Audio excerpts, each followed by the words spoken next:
নানান আয়োজনের মধ্য দিয়ে বরিশালবাসী মহান স্বাধীনতা ও জাতীয় দিবস উদযাপন করছে। দিবসটি উপলক্ষে সাত সকালে ভোরবেলাতে সূর্যোদয়ের পরপরই ৩১ বার তোপধ্বনির মাধ্যমে সরকারি আনুষ্ঠানিকতা শুরু হয়। এরপর পুষ্পার্ঘ্য অর্পণ করা হয় বরিশালের শহীদ মুক্তিযোদ্ধা স্মৃতি ফলক। বরিশাল জেলা প্রশাসক কার্যালয় সংলগ্ন শহীদ মুক্তিযোদ্ধা স্মৃতি ফলকে সেখানে পুষ্পার্ঘ্য অর্পণ করা হয়। জেলা বিভাগীয় কমিশনার, জেলা প্রশাসক, পুলিশ কমিশনার, বরিশাল রেঞ্জের ডিআইজি সহ অর্থাৎ মাঠ প্রশাসনের শীর্ষ কর্মকর্তারা এখানে পুষ্পার্ঘ্য অর্পণ করে অবনত মস্তকে শ্রদ্ধা জানায় জাতির বীর সন্তানদের প্রতি। তারপর পরে আমরা দেখেছি সেখানে হাজারো মানুষের ঢল নামে বরিশালের সেই মুক্তিযোদ্ধা স্মৃতি ফলকে।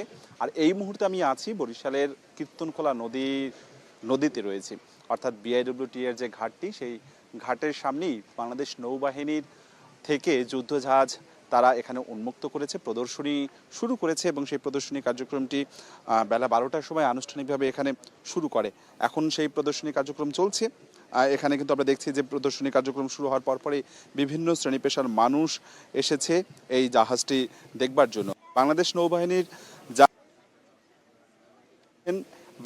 নৌবাহিনীর একটি ২৬ পিসিএস এর যুদ্ধ জাহাজ এটি, এবং যুদ্ধ জাহাজটি আধুনিক প্রযুক্তি দ্বারা বাংলাদেশ নৌবাহিনীর পরিচালিত হয়ে আসছে। এটি খুলনা শিপইয়ার্ডে তৈরি করা হয়। ২০১৩ সালের ২৩শে ডিসেম্বর বাংলাদেশ নৌবাহিনীতে যুক্ত করা হয় এই জাহাজটি। এবং জাহাজের এই যে জাহাজটি দেখতে পাচ্ছেন, এই জাহাজটির দৈর্ঘ্য ৫০.৪০ মিটার এবং প্রস্থে রয়েছে ৭.৫ মিটার। জাহাজটির প্রতি ঘন্টায় ২১ নটিক্যাল মাইলে এটি চলার সক্ষমতা রয়েছে। সেই সাথে সাথে জাহাজটি ২০১৩ সালে যে নৌবাহিনীতে যুক্ত হওয়ার পরপরই বাংলাদেশের সমুদ্র সীমানা রক্ষায় নিরলসভাবে তারা কিন্তু কাজ করে যাচ্ছে বলে এখানকার নাবিক কর্মকর্তারা কিন্তু তারা বলছেন। বাংলাদেশের অভ্যন্তরে চোরাচালান প্রতিরোধ, সেই সাথে সাথে মাইলিশের অভিযান এবং জাটকা প্রতিরোধে অভিযান সহ বিভিন্ন রকম অভিযান পরিচালনা করে থাকে এই জাহাজটি।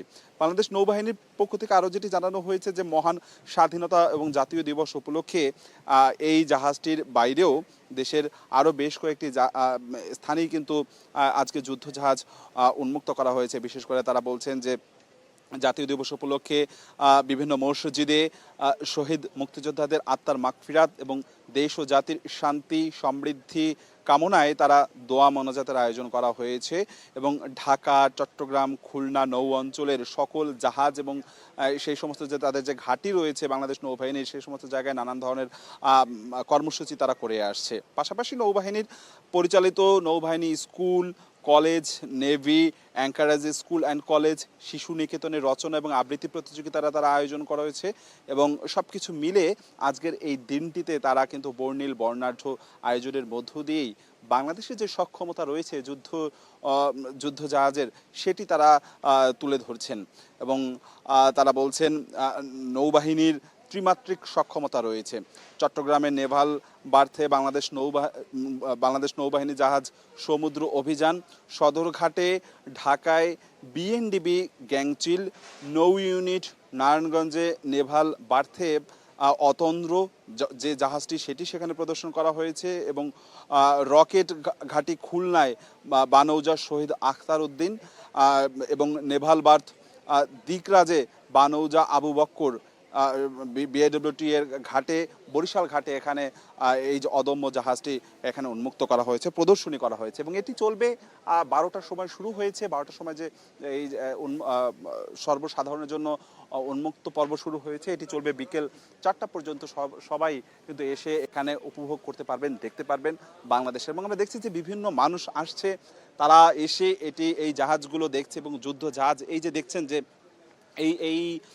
এগুলো কিন্তু আমাদের দেশের সক্ষমতার প্রতীক।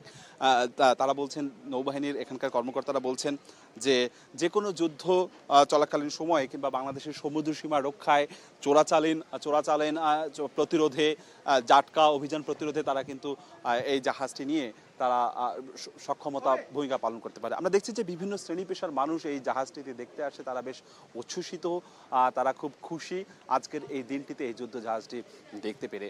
সবকিছু মিলে বরিশালবাসী আজকে আনন্দঘন পরিবেশের মধ্য দিয়েই, নানান আয়োজনের মধ্য দিয়েই মহান স্বাধীনতা দিবস এবং জাতীয় দিবসটি উদযাপন করছে। তো বরিশাল থেকে নৌবাহিনীর জাহাজ যেটি এই মুহূর্তে প্রদর্শনী কার্যক্রম চলছে, সেখান থেকে আমার কাছে দুপুর 12:30 পর্যন্ত আপাতত সবশেষ এতটুকুই খবর ছিল।